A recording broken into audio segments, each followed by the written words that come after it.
bien dans son job. On va parler, alors pas uniquement de culture physique, mais précisément de danse, de l'activité que vous pouvez faire en entreprise. On en parle avec David Issali. Bonjour David. Bonjour, merci à vous pour l'invitation. Je suis très heureux de vous accueillir, fondateur de Danse Tout Style avec un S, parce que c'est important de préciser qu'il y a plusieurs types de danse. D'abord, un petit mot sur vous, parce que vous avez juste 30 ans.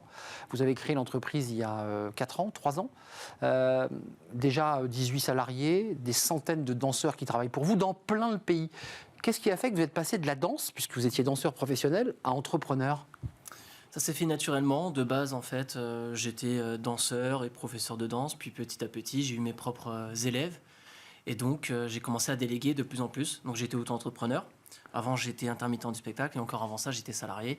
Et donc, après, j'ai créé ma propre société. Danse classique, danse moderne jazz Street jazz, c'est un mélange de hip-hop et de modern jazz. Voilà. Puis après, par la suite, un peu de bachata, de salsa, etc. Revenons à votre activité d'entrepreneur, la danse que vous implémentez en entreprise, dans les villes, dans les zones rurales.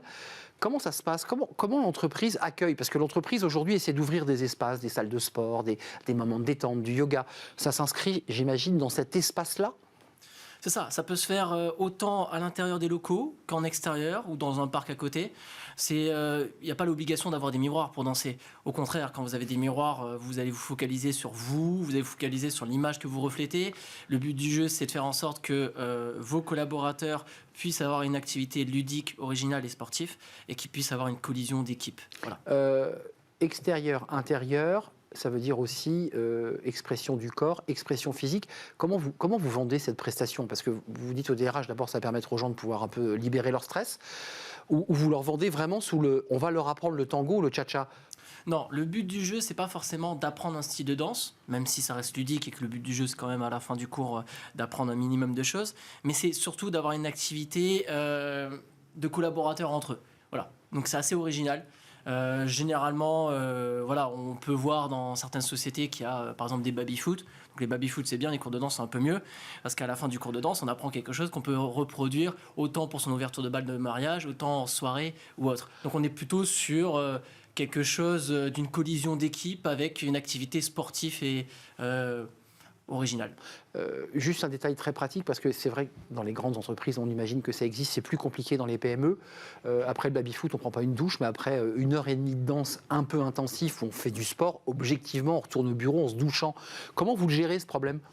En fait, il y a plusieurs choses. La première chose, c'est que, contrairement à ce qu'on imagine, la danse n'est pas aussi cardio qu'on puisse l'imaginer. Il y a quand même une pédagogie derrière. On est sur des séances en moyenne d'1 heure. Ouais, c'est pas du step cardio pendant 1h30. C'est pas du tout du step cardio. Voilà. Ça reste très très soft par rapport à ça. Après, on fait beaucoup de séances sur la pause repas.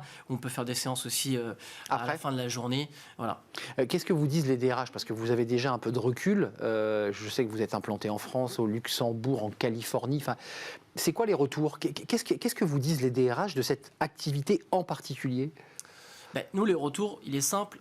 Sur nos chiffres à nous, on a un taux de réinscription, parce qu'on fait des cours généralement à l'année, mais ça peut être par trimestre. On a un taux de réinscription de 92%. C'est-à-dire que les sociétés qui travaillent avec nous sur des cours réguliers à l'année se réinscrivent en 92% d'entre eux directement l'année suivante. On l'a compris, il y a un enjeu commercial, en tout cas convaincre les DRH ou les dirigeants. Et puis il y a un enjeu quand même de la qualité des formateurs. Comment vous faites ? Vous êtes danseur professionnel, j'imagine que vos équipes doivent faire des castings. Comment vous recrutez ces danseurs qui sont quand même, rappelons-le, des auto-entrepreneurs ? Ils sont prestataires de votre structure. C'est ça. Il y a à peu près 3000 professeurs de danse. Du coup, on intervient dans toute la France, comme vous l'avez dit, la Belgique, la Suisse, le Luxembourg, le Québec et en Californie, où on commence à s'installer. Concrètement, les professeurs de danse, on s'entretient avec eux, chacun d'entre eux. Ils ont un contrat avec nous directement. Bien évidemment, ils travaillent aussi ailleurs. Ils n'ont pas l'exclusivité avec nous.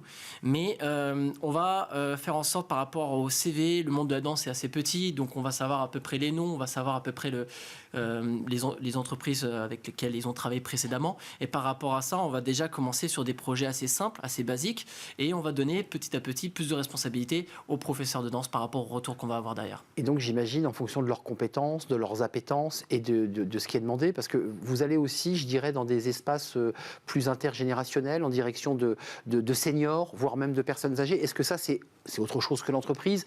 Est-ce que vous le faites ? Est-ce que c'est dans les prospectives de l'entreprise ? Oui, bien sûr. Par exemple, on fait beaucoup de maisons de retraite. Moi-même, en tant que professeur de danse, j'ai donné des cours dans les maisons de retraite, parfois à des gens de 92 ans, 95 ans. Donc là, c'est vraiment l'entretien du corps. C'est l'entretien du corps, c'est la pédagogie, c'est la musicalité, c'est aussi les souvenirs. Parce que ça peut paraître stupide, mais en réalité, quand vous avez 95 ans et que vous repensez... Au tango enflammé, c'est vrai. Avec Brigitte, exactement. Voilà.